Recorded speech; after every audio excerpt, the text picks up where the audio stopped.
If I do what I feel another person thinks I should do, I'm more fearful of the feeling of death inside because I'm not doing what God is calling me to do. Wow. Like that death feeling is not what I want to feel. I'd rather be wrong in your eyes than to feel that feeling of disconnect and death because I am focused on trying to do what you think I should do versus what I feel God is really calling me to do.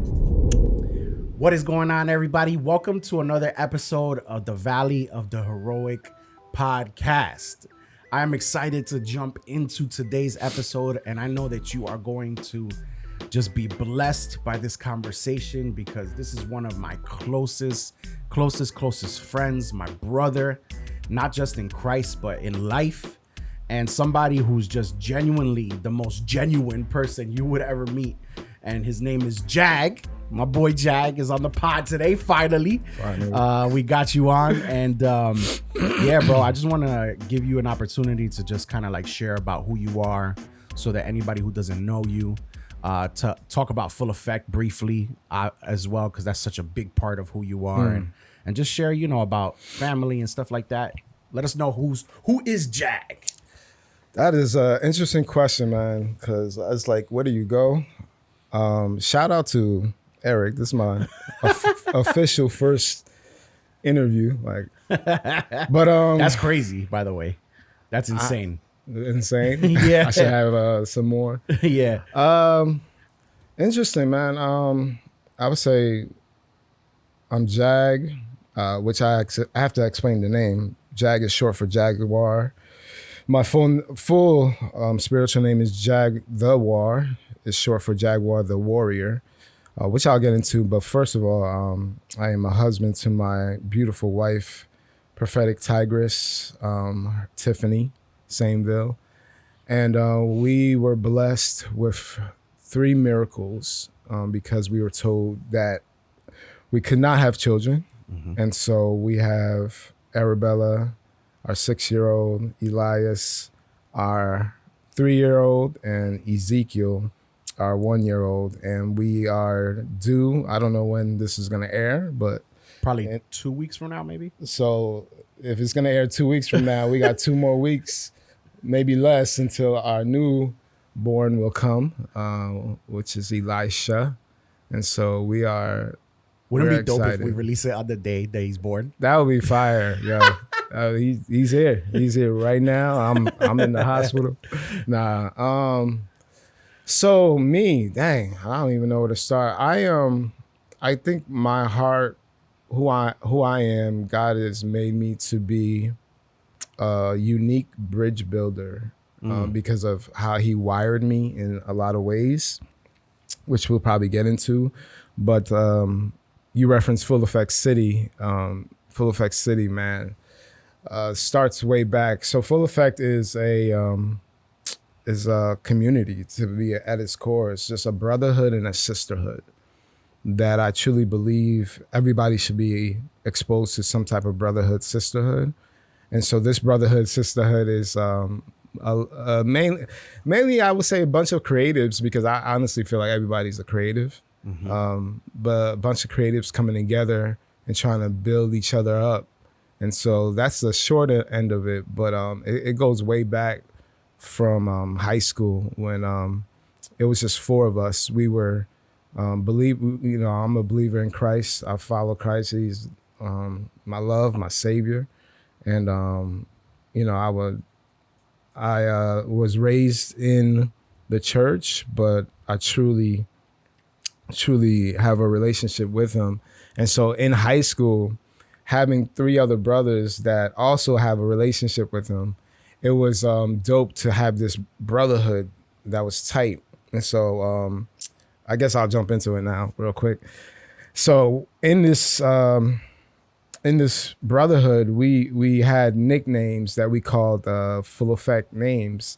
And it started off with me, where I actually carried over my nickname from when I was rapping. Mm-hmm. So I also used to rap.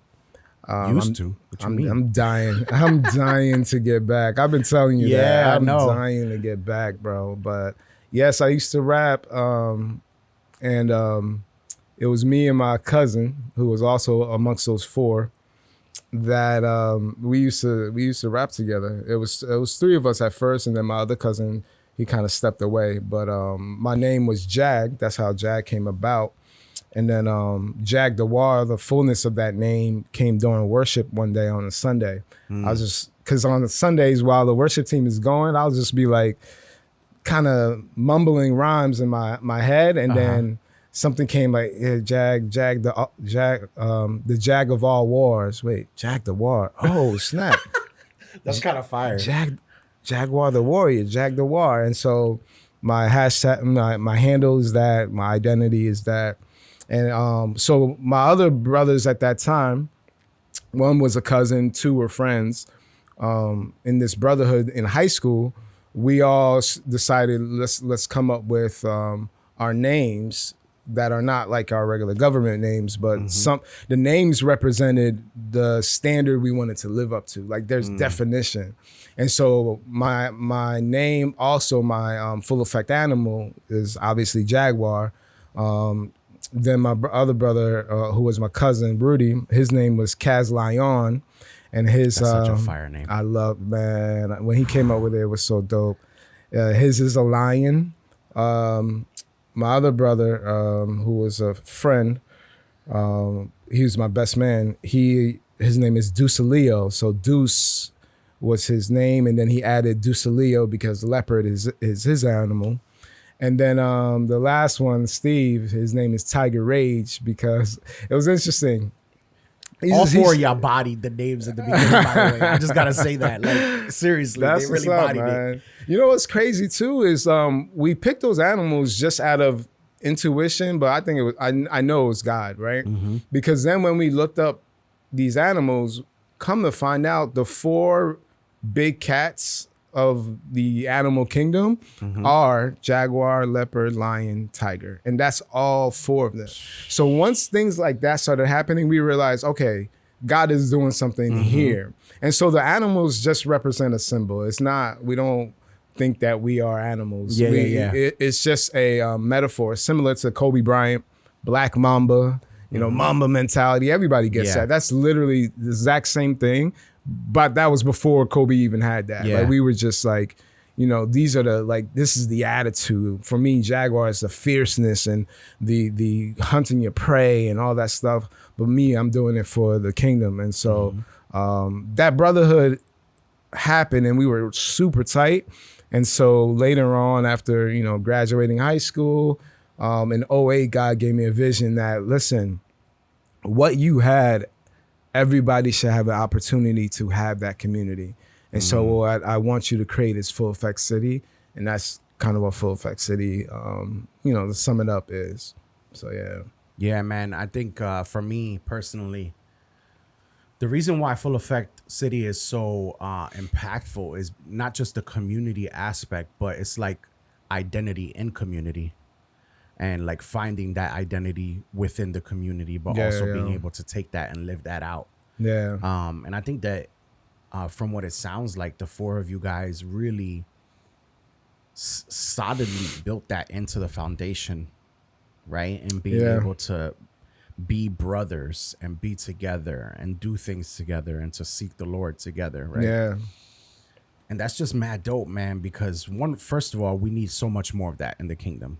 Like for a group of people, for lack of a better way of saying it, that should embody community. Sometimes we lack it so much, right? So things like Full Effect City, being able to bring creatives together and being able to help people to understand not only who they are, but who they're meant to be. To build a standard, right, is a beautiful thing. And you know what it makes me think of? It's like, it makes me think about the fact that, you know, scripture talks about how we all aim to be the fullness and stature of Christ, right?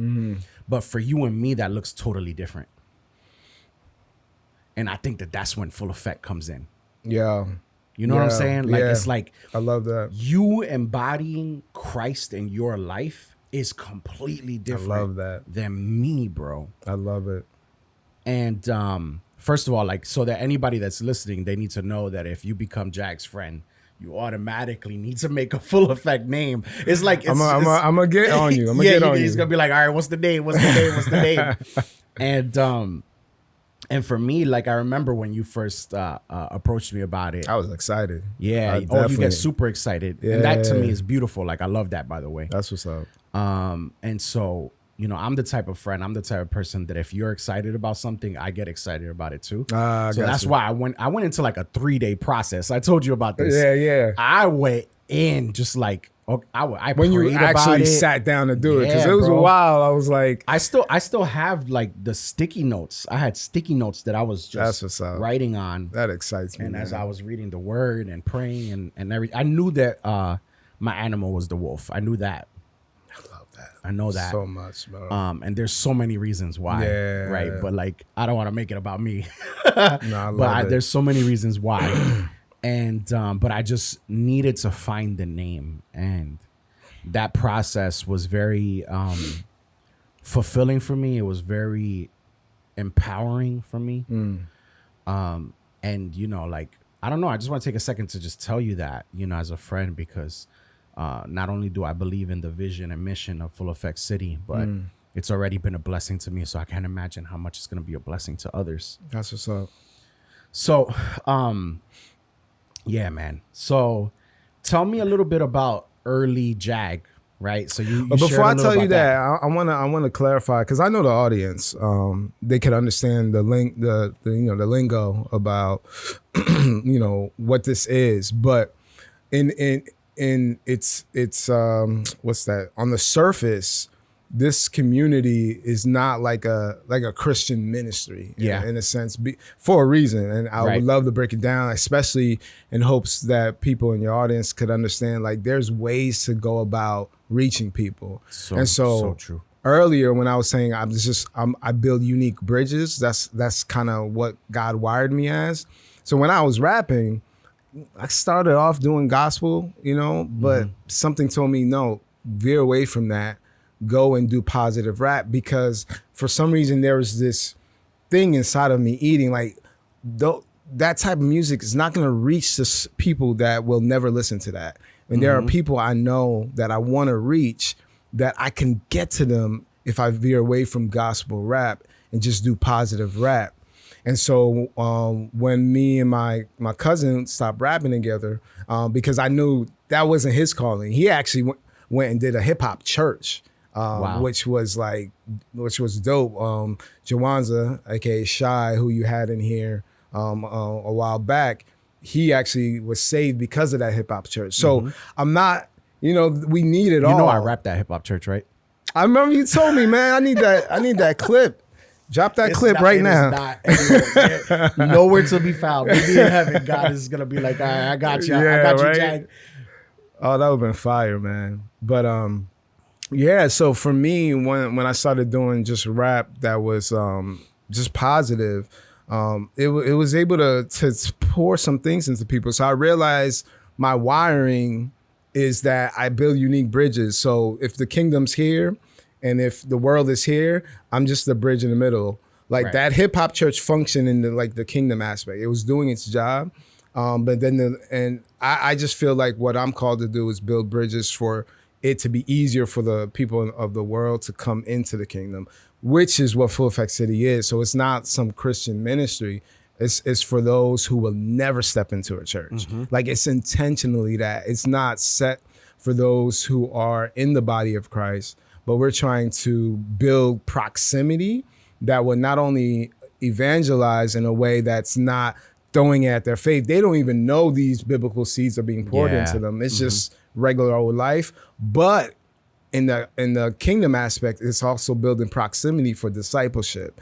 So that we can be close together and be able to disciple as well. So those things, because I know your audience, they'll understand that it is kind of a ministry, but it's not at the same time, because in the surface, it's just a community of creatives. And so I just wanted to clarify. Yeah, I appreciate that. You know why? Because I want to press into that a little bit, because I think that there's a lot of people that may feel something similar.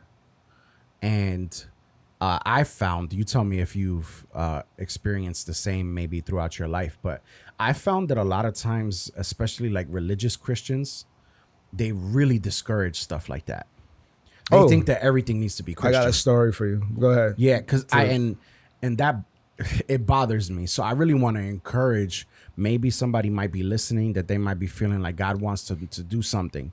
In this, maybe not the exact same thing, but like you were in a situation where you were like, you started off doing Christian rap, and then God's like, nah, I just want you to just do positive rap. Mm-hmm.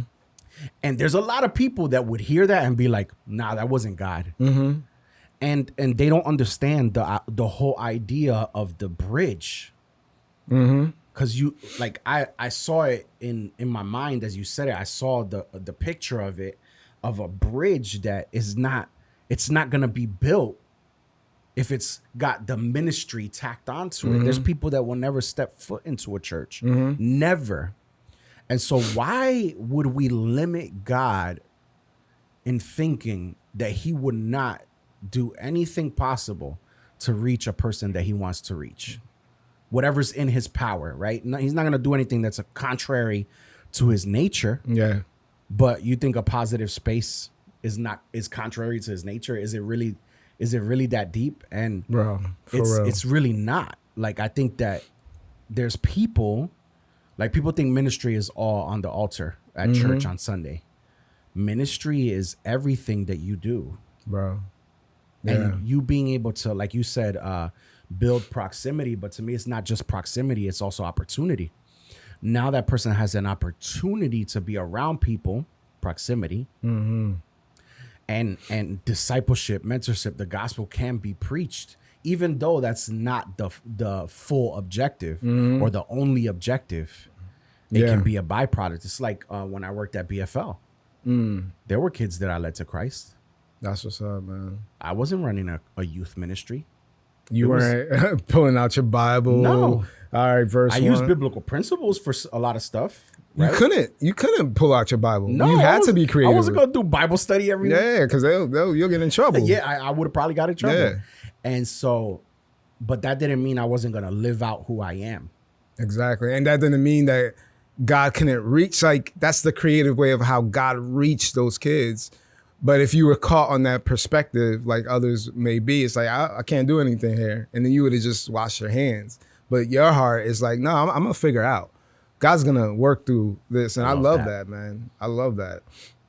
So tell me that story. I want to hear it. Yeah. When you were, no, seriously, man. When you were talking about, the switching from gospel rap to rap and how people would think, this is something that really, really was a milestone for me. My youth pastor at the time, who probably, when you think life on life, like, he was really that for me. So it's not some guy I wouldn't, like, he was really life on life for me.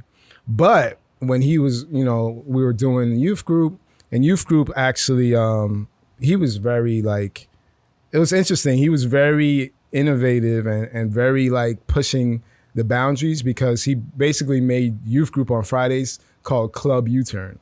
And he literally, we had lights were off. We had a bar, non-alcoholic drinks, but it had the mixes. We had a video game section, all that stuff, a dance floor kind of, sort of. But so at that time, he was trying to get us to perform, but I know my music wasn't gospel. And so in a sense, they actually wouldn't translate. And it actually wasn't made for that.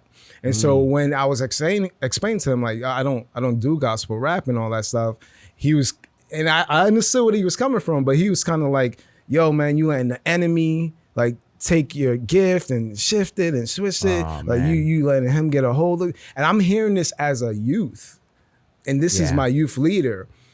But as hard it was to hear that, like, to hear that, yo, you letting the enemy this and this and that, there's always this one thing within me that really kind of I guess I measure from. If I do what I feel another person thinks I should do, I'm more fearful of the feeling of death inside, because I'm not doing what God is calling me to do. Wow. Like, that death feeling is not what I want to feel. I'd rather be wrong in your eyes than to feel that feeling of disconnect and death because I am focused on trying to do what you think I should do versus what I feel God is really calling me to do. And so that was one instance. Another pastor from this time when at the time, I don't want to name names. He actually Name names, dog. he actually took me out to eat because he heard one of my tracks. And he was like, yo, man, basically he was saying you sounded like the world and everything like that. Wow. And I'll be straight up with you. Ambushed you, dog? Nah, he bro, if anybody would do it, it was super well-meaning. And he did it in the nicest, kindest way. Okay. Like that, if you're gonna do it, that was the right way to do it. But he just didn't understand the lyrics, especially because of the cursing. There was cursing on there. And I know people feel differently about cursing and things like that. I totally understand it. I love the cursing conversation, but we'll talk about that another time. So Episode 2. He's hearing the lyrics and he's not getting the metaphors and anything like that. So he's trying to tell me like, yo, we're not supposed to sound like the world, this and this and this and this and that, right?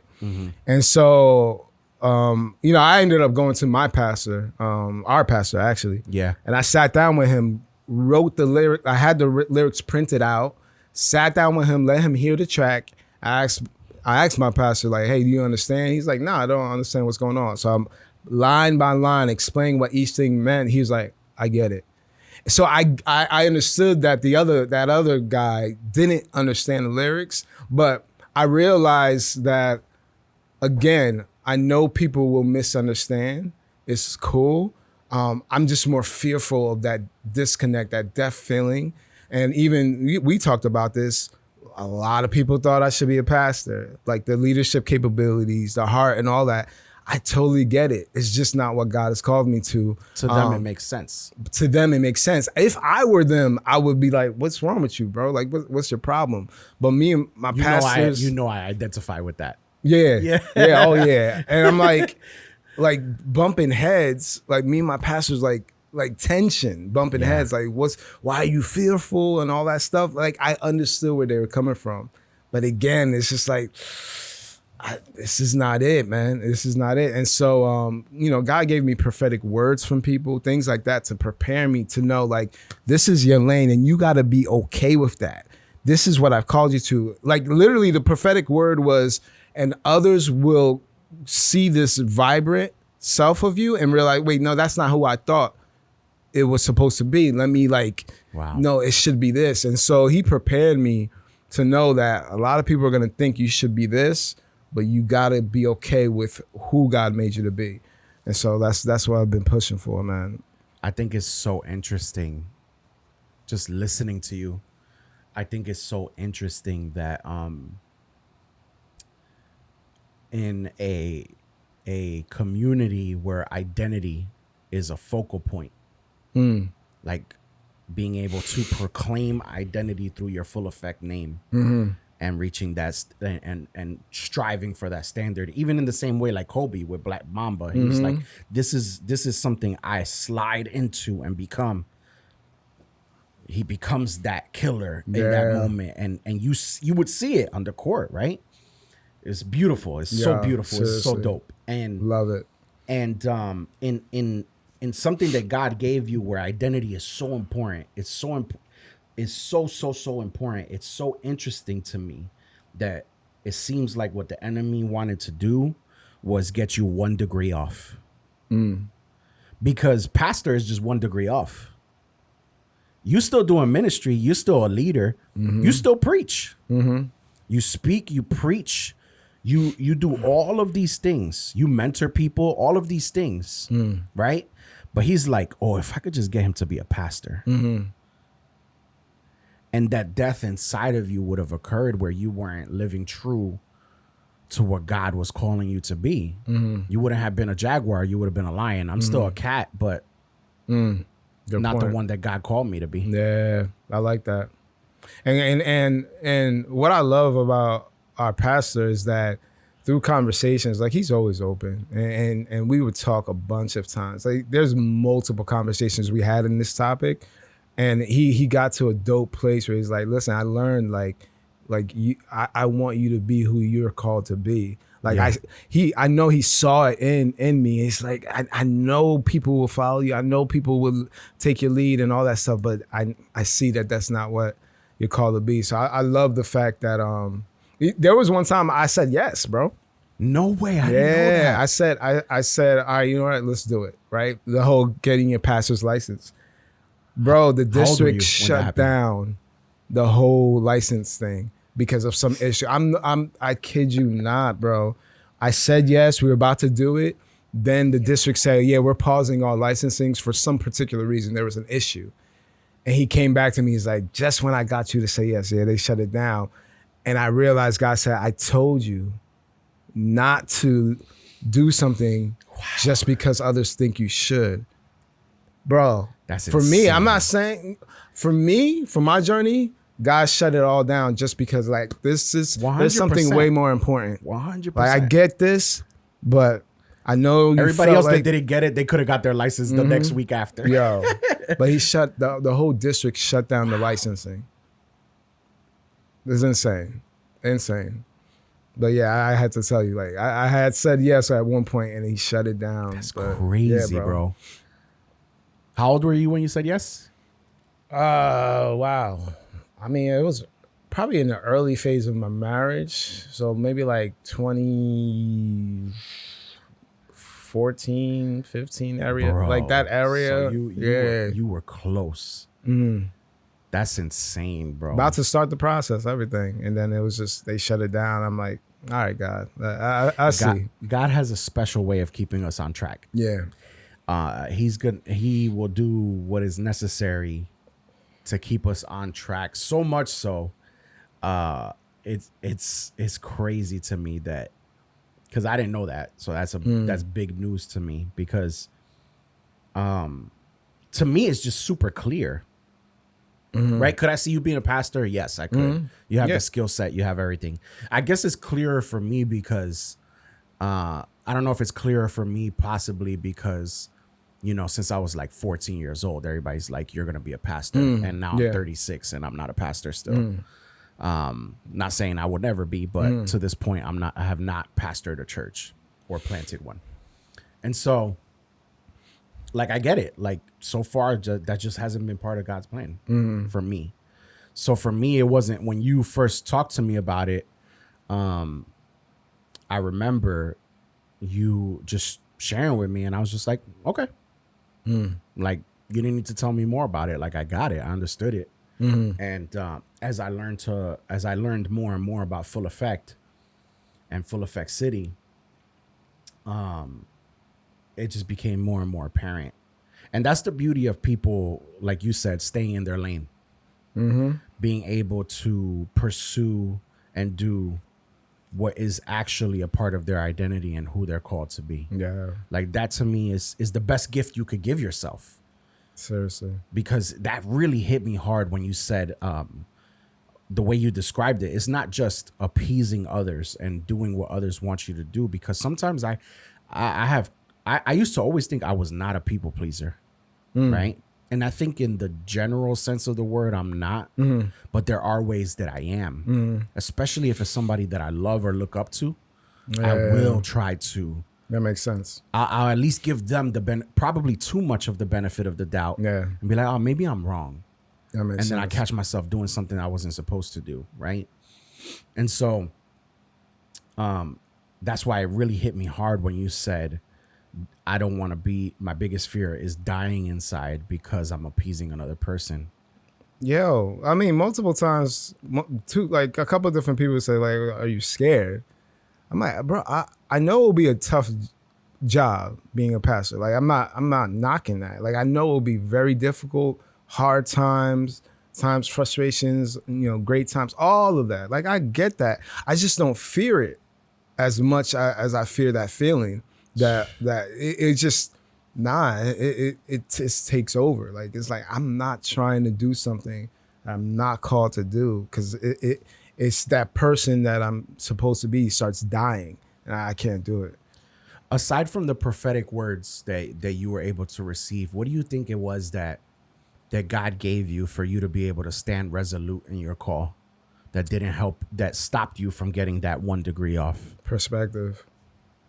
I would say perspective because of how he wired me.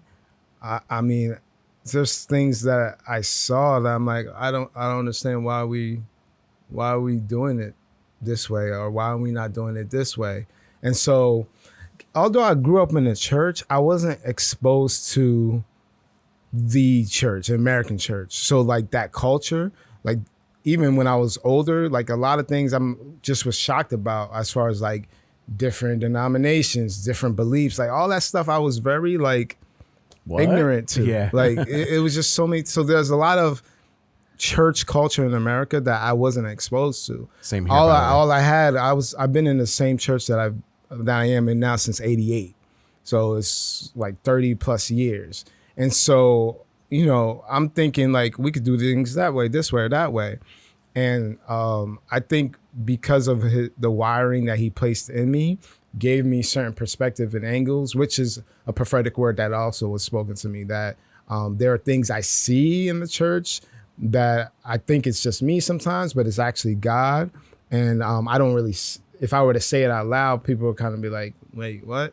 And so that also helped me.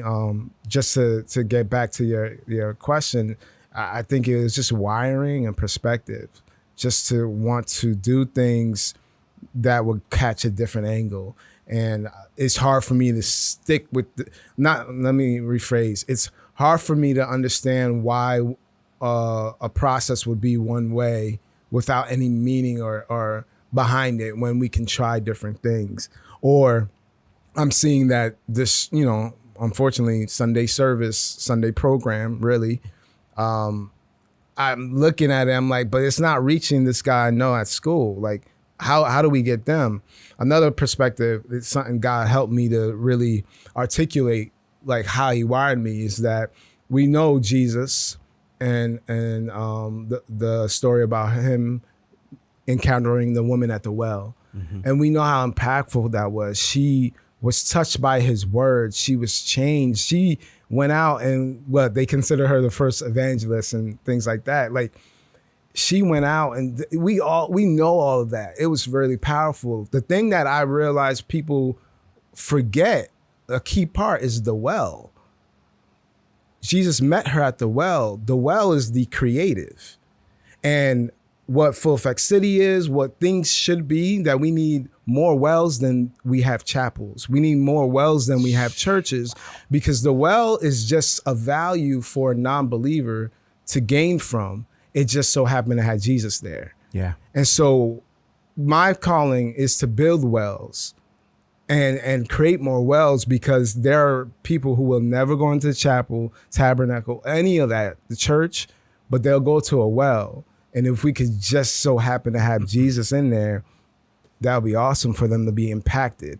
But if we're not making wells, how many people are missing out?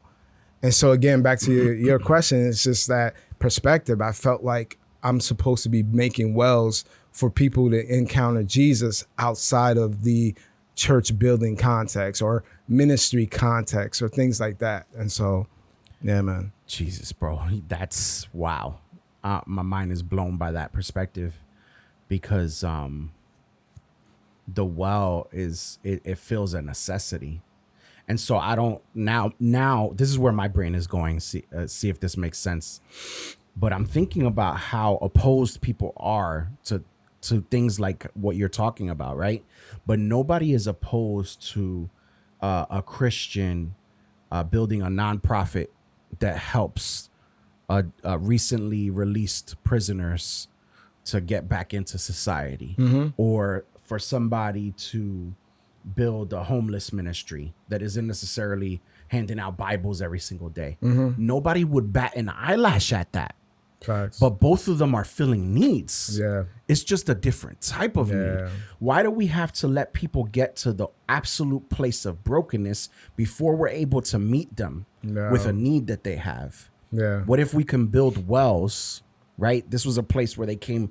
It was agnostic. No, you didn't have to be Christian or not, or Jewish or a believer, a Samaritan, whatever. Yeah. It didn't matter. Everybody needed water. everybody needs water. So what if we as Christians stop trying to make everything expressly Christian, exclusively Christian? Everything got to have Christian tagged onto it. What if we just lived as Christians and met people's needs? Bro. Because because it's not as objective as water, people don't understand that yes, people need community. Actually, nowadays in 2025, with the way that we are, as connected as we are because of this thing, we're also extremely disconnected, is what research is telling us. Yeah, seriously. And we've been talking about that personally a lot lately, especially from a manhood, fatherhood, husbandhood state of mind, right? Yeah. There's so much isolation when we're so connected, but there's so much isolation. Even when we are together, we're not together because we're here. Yeah, right? seriously. And so how much more so do we need community? So why would anybody bat an eyelash at something that is similar to what you're building, that's filling a need, building a well, a place for people to come to fill their needs? And you know what? Some of them get to have a conversation with Jesus and leave changed. Not everybody. Yeah. Maybe not everybody. But I'm the type of person that I'm like, yo, if you like, the human soul is so valuable. Salvation is so important that if God straight up told me, hey, you are going to toil and suffer and work in this area that I'm calling you to for your whole life, and it's only going to touch one person. If he straight up told me that, if that's my call, that's my call. Yeah. That's why I don't want to say I don't understand, because I do, because I be getting caught up too, right? But I think we get caught up in things like numbers, efficacy, and all those things, right?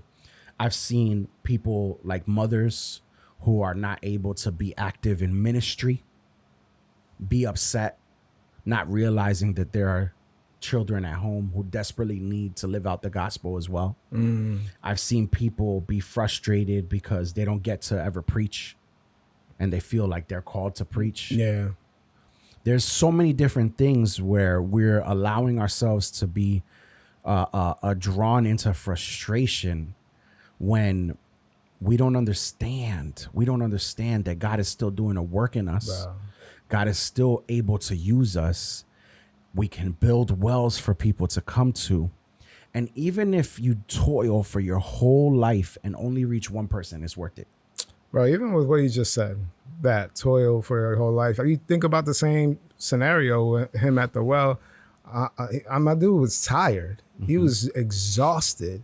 And even within that exhaustion, one person, to your point, even if it was that one person, it was one person, it was one woman, but yet her story went into her whole city and filled people. So it's like it's almost it's almost kind of disguised in a sense that even if you reach that one person, it can't stop there because it's going to spread.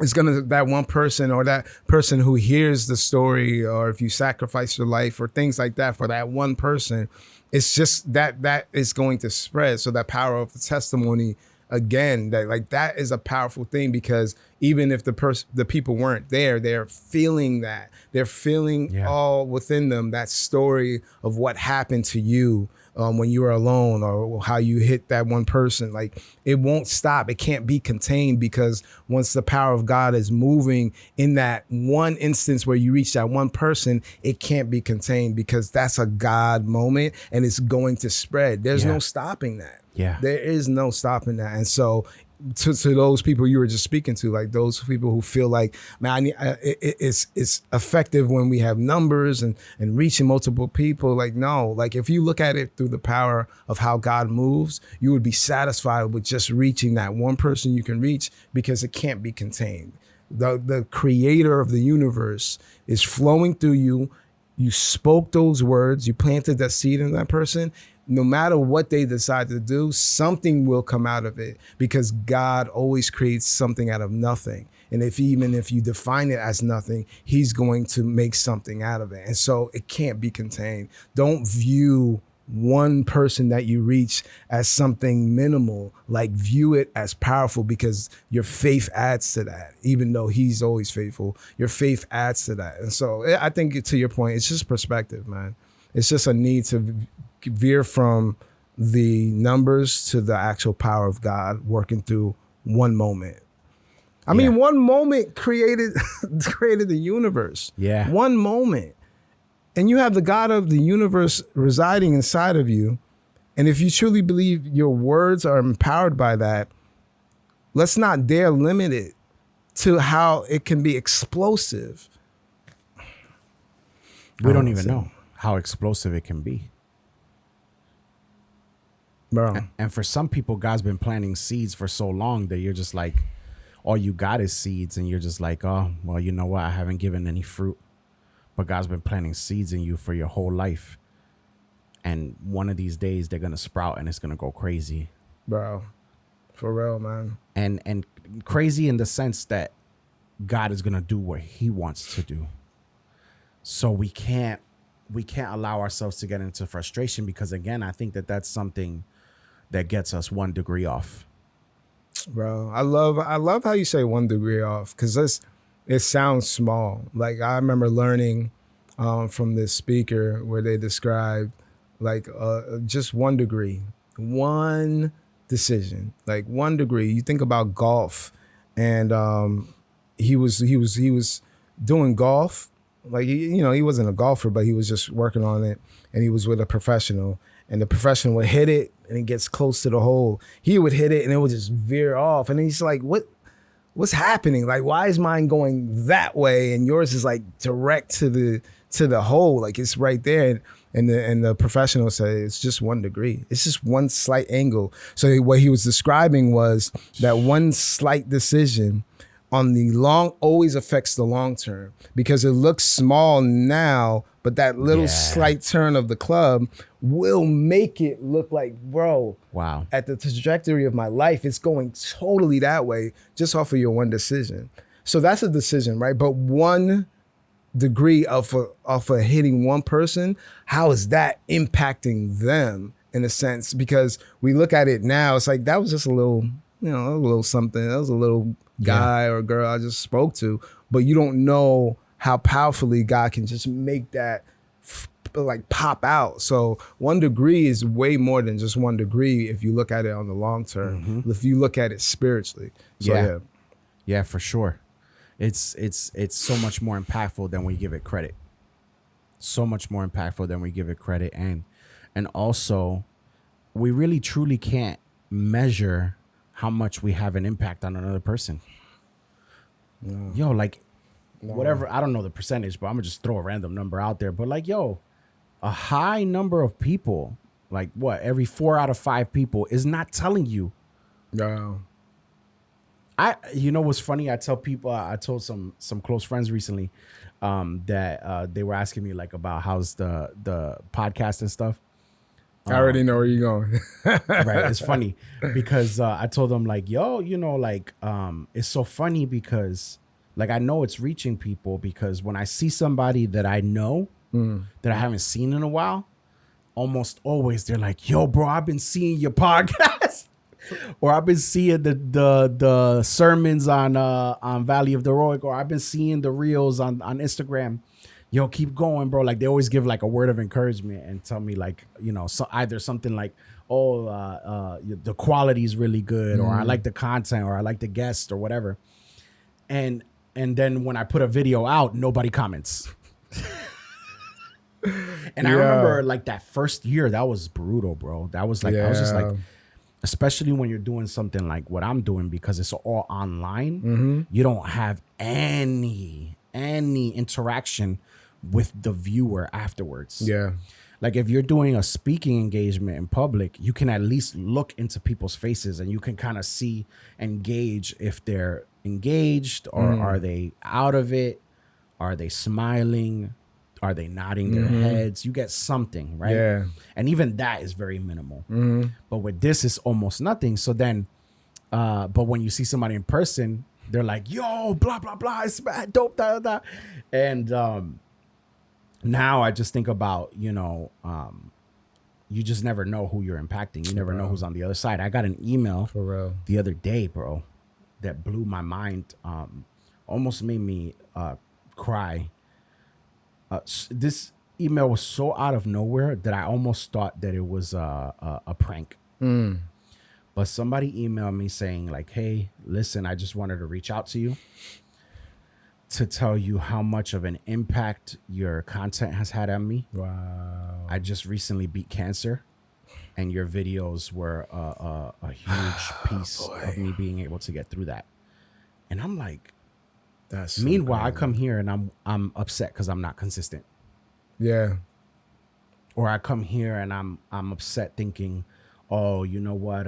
It's really hard to work full time in a business and basically run a ministry full time at the same time, and be Yeah. a father and be a husband and trying to make ends meet. It's like all of these things are inside of our head, but then when you think about it, you don't know what God is doing. Yeah. Seriously. You really don't know what God is doing through your situation. You really don't know what God is doing, not just inside of you, because he's doing the work inside of us, Yeah. but also how it's impacting other people, how it's impacting your kids. Like Bella's going to grow up for the rest of her life knowing you as Jag, my dad. How is that going to impact her? Yeah. Yeah. I'm like getting goosebumps thinking about like 25, 30-year-old Bella Bro. and what her full effect that name is going to be, and who she's going to choose to embody in Christ, and how God is going to work in her life, and how much like, bro, you did so much work in your own confidence and being able to know to stay in your lane. Then now she's gonna go off of your foundation. Yeah. Thank God, man. Seriously. Yeah. So we have to be able to do the work. That email, bro. Yeah, insane. Man, it's just, I know you just, I mean, the listeners, please hear that, because I've recently, the past couple of years, have to remind myself when I'm about to engage into like anything that I feel like God's calling me to. I keep trying to have to go back to one individual before engaging in praying, like, all right, Father, let's go back to that one individual, like this edit or this meeting or whatever will impact, like if it's a brainstorm or whatever, even doing this podcast episode, just like trying to think about like who will this one person reach, because to your point, bro, every day it's what you're saying, like the kids, the family, the figuring out the this and that, and then the editing and trying to do this, you're by yourself, all of that, it's a lot of that. It's so easy to forget that one person who is actually listening. And so I would just encourage people, like, before you engage, man, just bring yourself back to the fact that there's a person's life that can actually change course. Like, so for example, Full Effect City, one of our core values is anomaly, being an anomaly, being a positive anomaly for people in their lives, where it's like you disrupt their path because you weren't supposed to be there. You weren't supposed to insert yourself. The flow of their river of their life, you weren't supposed to be this big pillar changing the course. And so us being those positive anomalies in somebody's life is kind of how we have to set our mind to when we engage in the things that we're called to do. And so even this podcast, even the things you do, even the things I do, just remembering like, all right, who am I trying to be an anomaly to change the path of their life? That this one quote, this one episode, this one clip, this one whatever can actually change somebody's life. And that's actually what I want you to do, Father. And so just coming back to that, like that email is just such a reminder, like, yo, you're right, man. It changes people. It encourages people, man. And you'll never know. And it's It's crazy because like if we're thinking about it, the 1 out of five, right, or the 1 out of 10, he probably when he was writing it, he was like, should I send this? Man. And might have said, nah, I'm not gonna send it, and then said, nah, I'm gonna just send it, right? And I tried, because I know of that, I always try that whenever I have an appreciative moment for somebody, I always try to tell them, because on the inverse of that, you never know when somebody needs to just hear that they're appreciated. Yeah, that's good. You really never That's know. good. Like, Yeah.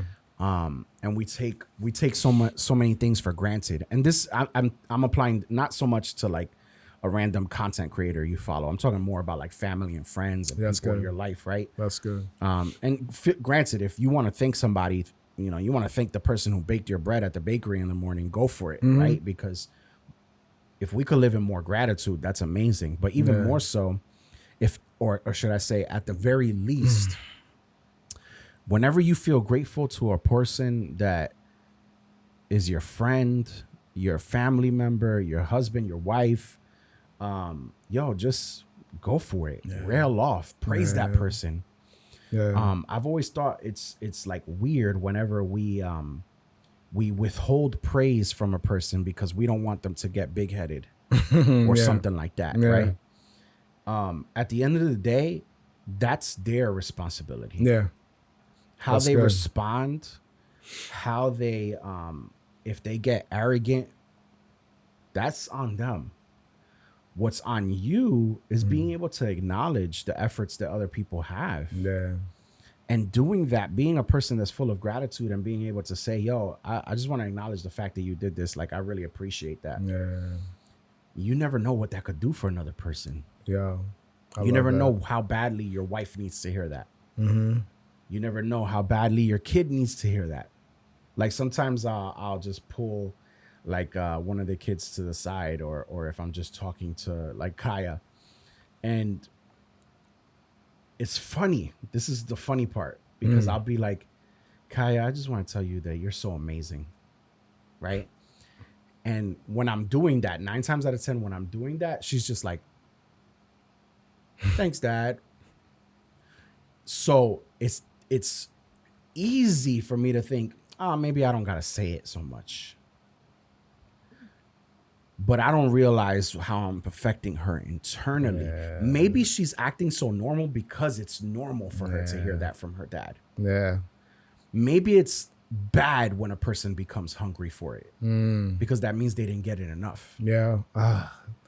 I'm like in my mind wanting to go somewhere with what you're saying. Go. Like, This we is can go going to wherever you seem want. like left field. Go ahead, go. But it's actually right to what you're saying. What you're saying is you're pouring into your girls so much that it's normal for them. And it's just not this, whoa.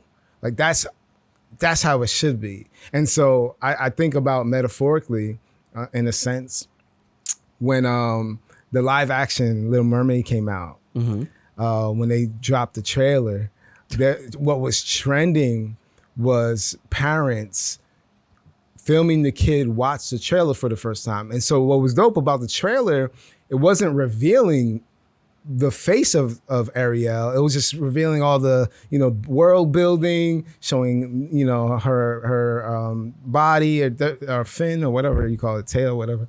I'm pretty sure it's not tail. I think it is a tail, right? Is it? Okay. Mermaid fin, mermaid tail. Gotcha. Yeah. So showing all of that, and then it's not to the last moment where you see her and it's showing her and that she's a person of color. She's black. And so I love watching these because these little girls are like, Mom, she looks like me. Like all of that, right? And so the reactions would be so amazing. Like it's emotional. And so I'm like, you know what? Let me record Bella. I'm gonna have her see it. So I recorded her, and she was just excited. She's like, "Oh, this is coming out, da da da da," and she didn't have the same reaction as other girls in those trends I saw. I was like, interesting, and I thought about it. I'm like, oh, wait a minute. Like we make sure, as much as possible, to show her people of color as the lead of something in media, in a TV show or a movie, because we want her to see herself as much as possible. We actually limit the amount of people of color that aren't, like movies that don't have people of color as the lead, because I know what it did to me growing up. Yep. I need to pour into her. So when it happened, when I did it wasn't much of a reaction like others. Because back to what you're saying, this is just a metaphor. Back to what you're saying, you were making sure you knew what you were pouring into your girls. Similar to what I was pouring into her, that it was normal. Yeah. To how you normalize hungry for it. Showing how much you love your girl, showing how proud of your girl you are, like all of those things. And so it's the normal state that it should be. Yeah. And so this is just an example of what you're saying, man. How important it is, man. I love that you shared that, because it just shows how important it is for us to normalize what we want to be normal for our children, not just for our children, but for ourselves. Right? Because we have, going back to a sermon that you preached not too long ago, probably summer last year, about our self-talk. Okay. Right? And how we talk to ourselves, and how we speak to our internal life, and how we I remember now. how we live our life, and who we think we actually are, and what are we saying to ourselves. In that same way, what are we normalizing? Like for me, I spent so many years in my life, I've spent so many years with self-talk that is so demeaning to myself, putting myself down. And then wondering why I lacked self-esteem, wondering why I struggle in certain areas. Well, every time I have an area where I'm not doing well, I don't just acknowledge that I'm not doing well. I beat myself into the ground. So if that's the way that I'm talking to myself, if that's the way that I'm allowing myself to think, that's going to become my normal. And now my normal is not congruent with reality. It's not truth. It's not who God says I am. It's not the way that my wife sees me. It's not the way that my daughters see me. Man. You know what Kaya's been telling me all the time lately? Dad, you're so handsome. The other day she said, I like your face. I love that. And hearing that from her, I'm just like, it's like, I really struggle with my self-image, especially going back to like 2016. I had this thing that I called the dark cloud. I used to call it that. And it was like this dark cloud that I had over me, that I would wake up in the mornings and I would just feel like there was a dark cloud there. I just felt like there was darkness. And it would come up in just the way that I viewed myself. I saw myself as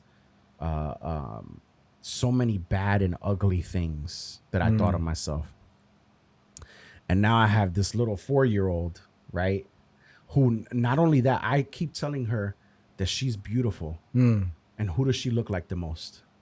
You. And one day, you know what Joanna said to me one day? She was like, isn't it interesting that you think Kaya's so beautiful and she looks so much like you? And then she just walks away. Drops a banger on me and just walks away. She's like, sit in this destruction right now. I'm going to go make a snack. Yeah, that's so good. Extremely thought-provoking. That's so good. Because for her, I'm normalizing that she's beautiful. But for me, I didn't have that. And then now, as a 4-year-old, now she just keeps telling me, she's regurgitating that back to me. That's so crazy. It's like, Papi, you're so handsome. That's so good. She'll just look at me, just touch my face, and she'll be like, you're so handsome. I like your face. Dang. Or when I wear a nicer outfit, she'll be like, oh my goodness, you look so nice, Dad. Oh my goodness. And then she'll come and she'll like touch my shirt and stuff. Oh man. And for now, because she's speaking back to me what I spoke to her, now that's becoming normal to me. Now I'm looking in the mirror and I'm like, hey, I am pretty handsome. You know, I like the way I look today. I got a haircut. I start feeling myself. You know what I'm saying? I love that, bro. And it just speaks so much to the importance of us normalizing the right words. Yeah. Not just to our family members, but also to ourselves. Yeah. And we don't know. Like, I feel like a big theme about our conversation today has been about identity and truth in identity. And I think it's so important for not just Christians, for everybody to strive to know the truth about who they are. Yeah, man. Yeah. You know what? We all do have some ugly areas, but you can do something about it. You can work to do something about it. And maybe it takes you 15 years to make the tiniest bit of progress, but you did something. Yeah. Yeah. For me, the biggest thing that frustrates me is when we, as people, we just accept things the way that they are. We're just like, oh, I can't do anything about it. No, we got to pull ourselves up by our bootstraps. We got to say, I'm going to do something about this. Whether it's something internally or something that's working outwardly in your life, being able to say, nah, this is not where I'm supposed to be. Yeah. And for me, where I'm at in my life right now, like, there's a lot of stuff that in the last 3 years have been extremely, extremely difficult. And mind you, I'm the closest to God I've ever been in my life. Right? Yeah. So interesting. But there's some circumstances that we're not happy with. And I just keep feeling like the Lord is like, yeah, I'm letting that happen. Because these are the circumstances necessary for you to change. Yeah. If it was all good. If it was all good, like, one of the things, okay, I'm gonna get a little transparent, right?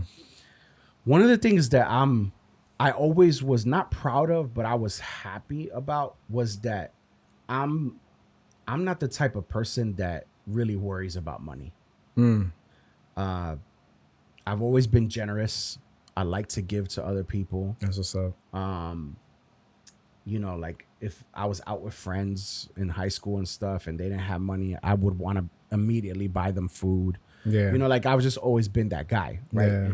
And whenever I was like low on money, I was appropriately worried. Like, okay, I need to do something, but I never was like how other people, like, it just gets really, really bad.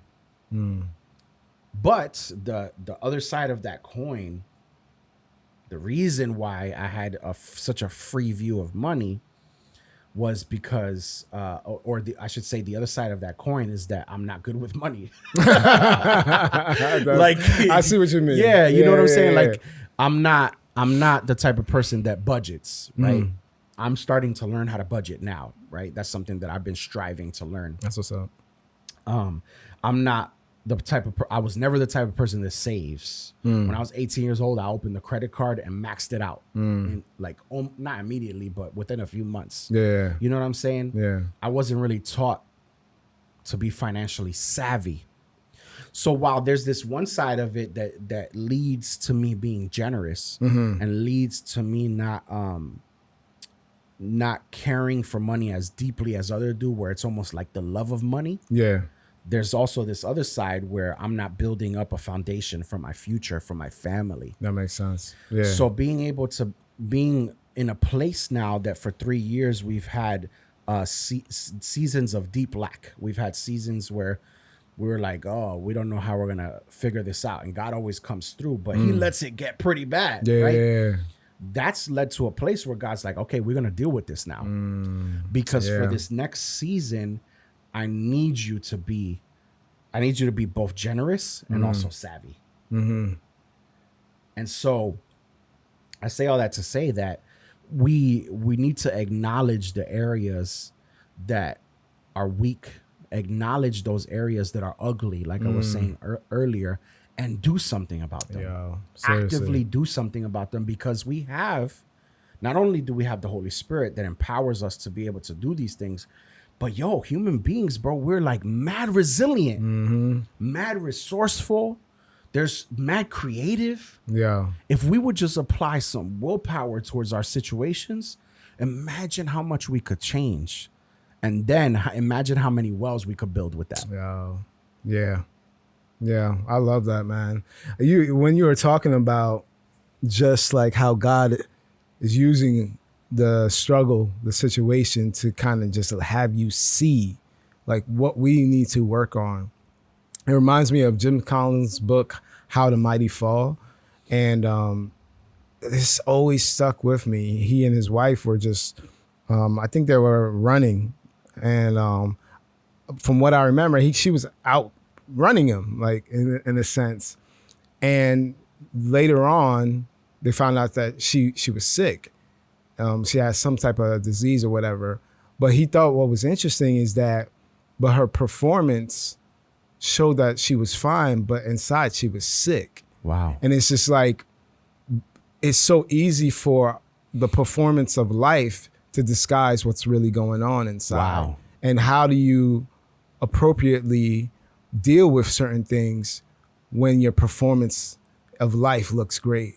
And so now that your so-called performance of life looks, all those things, those mile markers or those key things that tell you life is good, it's opening up this idea like, oh yeah, we need to work on this. Because if we don't, and performance of life looks so great, there's gonna be a tragic disaster in the future.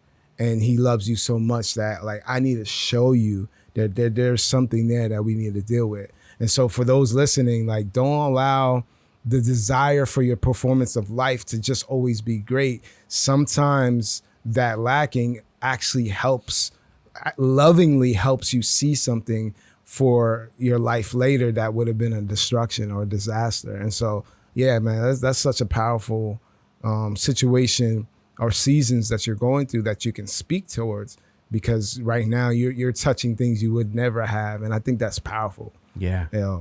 absolutely. I'm a firm believer that it takes valleys to change certain things. You're not changing them on mountaintops. That's good, man. That's When you're up on mountaintops, you're like, oh, I need to keep doing what I'm doing. Sustain it, everything. Because I'm here. Yeah. That's I'm not good. trying to change nothing because I'm here, right? That's good. Actually, sometimes it's dangerous to change things up when you're on the mountaintop. Like literally on mountaintops, like you got to breathe a certain way. That's good. Yeah. So it really does take valleys for you to be like, okay, I need to restructure things. I need to take a look at what I have so I could prepare for this next journey. For real, bro. I need to look at my life and I need to see what is it that needs to change here so that I don't stay here.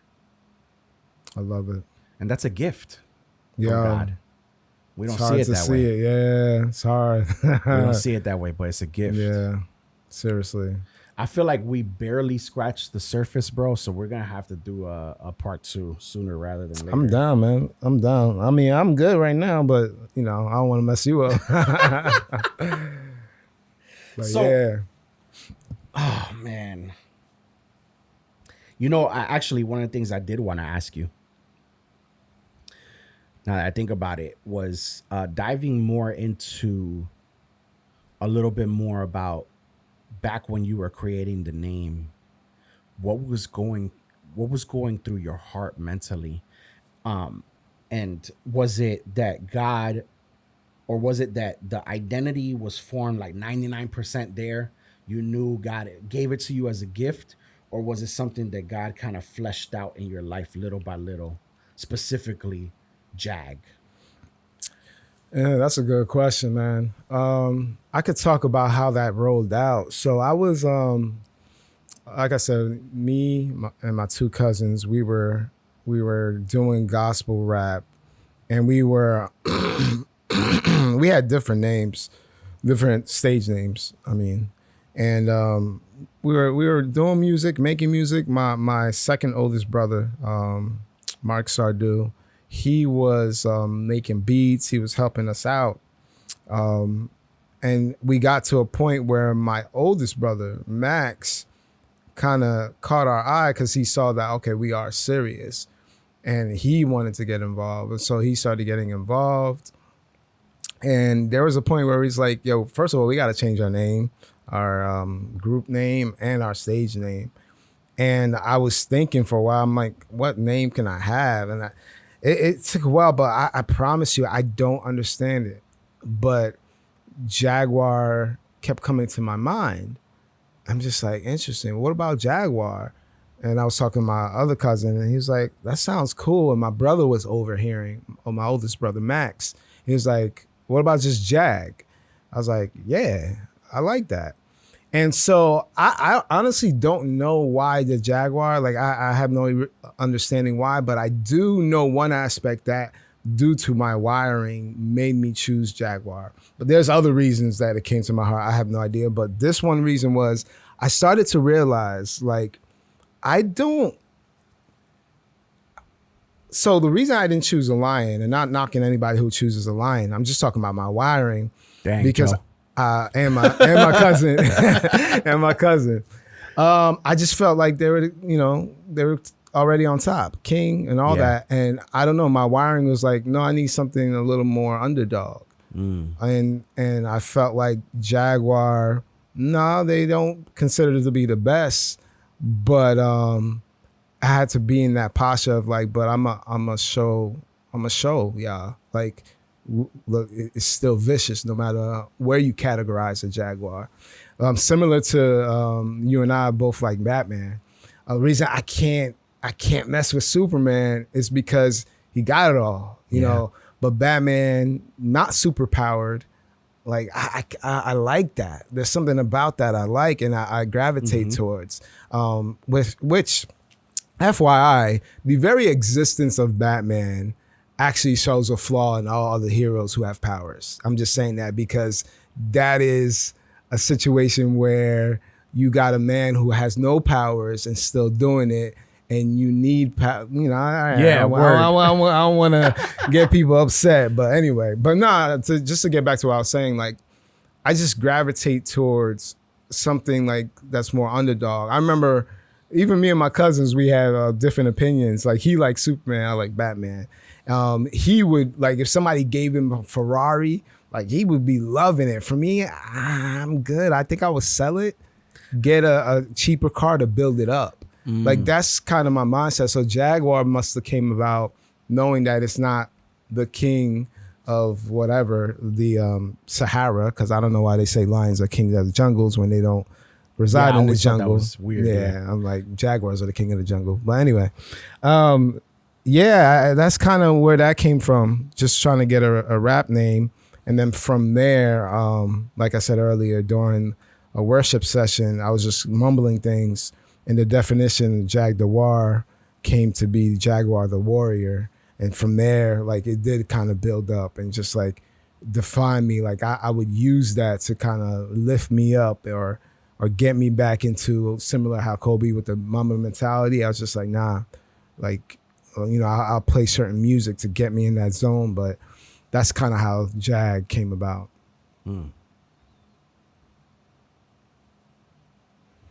So today as now, like, cause how old were you when it first came about? Wow. Oh man, that is a really good question. Was I in high school? I think You're thinking late high school? Early high school. Early high school. There's a possibility it might have been middle school. Sheesh. Yeah, but I think might have been middle school, early high school. Like in that, I can't really define, remember, but it was around there. Yeah. So think back to back then, Jag back then and Jag now. The journey from then to now, how has Jag, like the name, the title, how has it changed for you? The first thing that comes to mind is been the last few years. It's kind of been defined as such. I always gravitated towards like we said, Batman. Another character in the Marvel world was Wolverine because of the whole lone soldier thing. Like, Batman's dark past. I know he had Robin, but he's still a lone soldier. Wolverine, forget y'all, I'm just doing my own thing. All that. That attitude I just love. It's crazy that we have the same favorites. Right? Yeah. And so I just loved it, and it spoke to me. But I realized recently, these last few years, I had to shift from Batman to Black Panther. And not to say I've been diving into Black Panther how I done with Batman, but more so symbolizing that you now need to be a leader of a community versus just being this lone soldier kind of deal. And so it crazy. evolved in that because, I'll just do it on my own. Like I'll just whatever. But now the calling is greater than that. And so I had to shift from metaphorically from Batman to being Black Panther and thinking about a whole community versus just trying to go out there, do your thing. And so, yeah. I love that a lot. That's what's up, especially bro. because Black Panther's leading a nation. He's leading people. Yeah. Right? And Batman's just like, I'm just trying to save Gotham. Why you gotta? I'm Batman. Yo. I'll be going up to my brothers in the house and I just be like, yo, how's my I'm Batman voice? I'm Batman. They'll be like, get out of here, man. It's better than Christian Bale's. That's all I say. Bro, that was wild, bro. I tried to defend it too with Christian Bale, but that was wild. The movies, it's funny because early on in our friendship, Yo, I remember this. I told you, I said the movies are good. I remember but Christian this. Bale is trash, and you were like, Get out of here. Get What out are of you here. talking about? Blah, blah, blah, blah. But I converted you. Yeah, because I was, so there was a time, I know we're segueing, but real quick, there was a time where, I wasn't touching the comics. And then I got to this phase where I want some collectibles or something. Like, let me revisit Eric's heart about the comics. And so we talked about it a little bit. So I dived in, and as I'm reading it, I'm like, I see the Dark Knight trilogy doesn't really match the comics. Mm-hmm. And so it really hit me. It's just him, man. He's something else. But that's another topic for another day. But bro, listen, I just want to thank you, man, for sharing part of your story. We're definitely going to do part 2. We'll schedule it right after this, hopefully.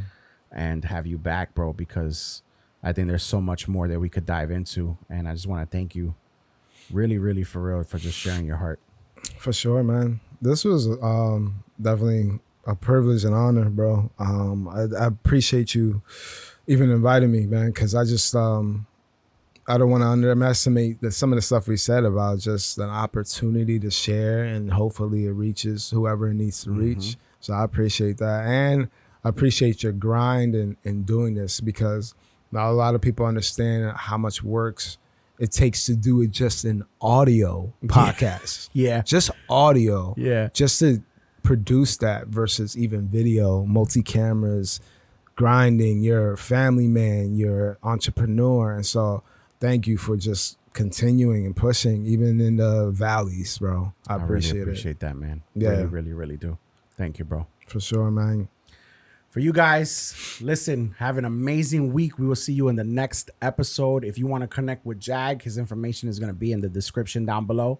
Have an amazing week. Oh, can I give a little shout out? Listen, I don't know if they can see my shirt.